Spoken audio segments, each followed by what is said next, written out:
welcome to the deep dive. Okay, let's get started. We're digging into these horse and chariot sources you shared. You know, most of us, I think, we assume that living a virtuous life,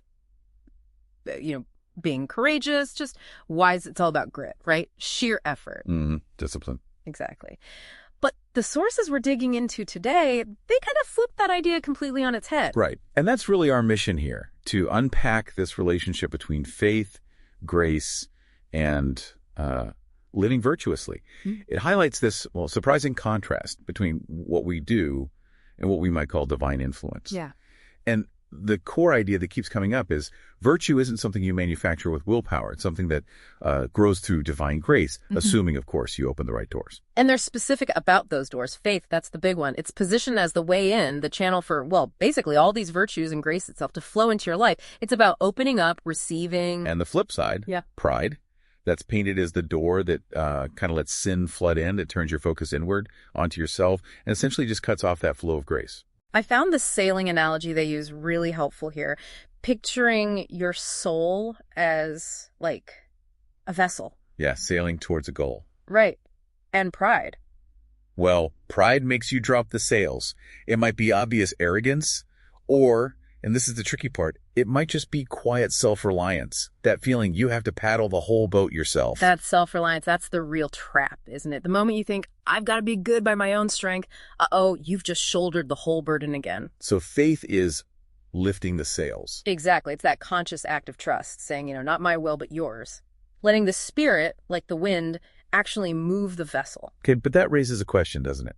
If trying to do it all myself is pride, how do I avoid that when I'm also told I should strive for goodness? Is striving itself a problem? That's the million-dollar question, right? And the sources tackle it by looking at where your striving is anchored. They bring in Jerry Bridges, who basically says, your pursuit of holiness, it has to be anchored in God's grace. Otherwise, it's just doomed, pretty much. Doomed to failure. You simply can't generate things like real courage or justice just by trying harder, apart from that divine power working in you. Okay, so let's tackle the why strive part then. If grace is key and we can't earn it, why bother with the effort? Ephesians 2:8-9 comes up here. Right, making it super clear salvation is a gift through faith, not from works, so nobody can boast. So striving for virtue isn't about earning God's favor. No, it's about reflecting it. It's how you cooperate in the process. It's the response to the gift. Which brings us to that farmer analogy. I think this is really practical for you listening.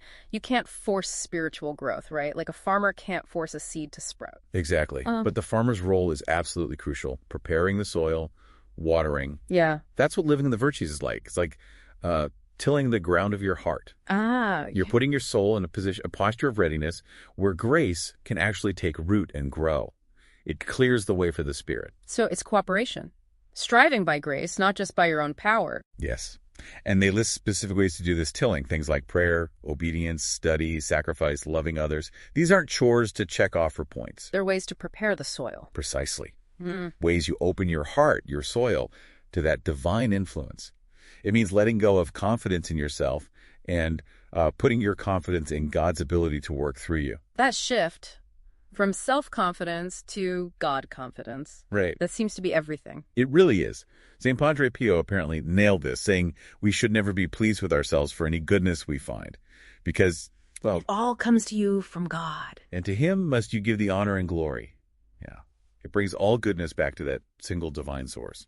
But it still requires our cooperation to be received effectively in our lives. So if the secret isn't manufacturing virtue yourself, but becoming like a prepared vessel, what does that actually ask of you, the listener?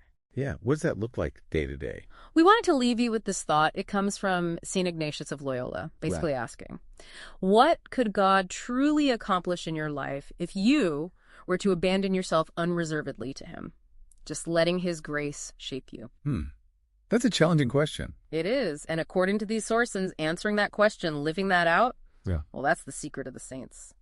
Something to think about.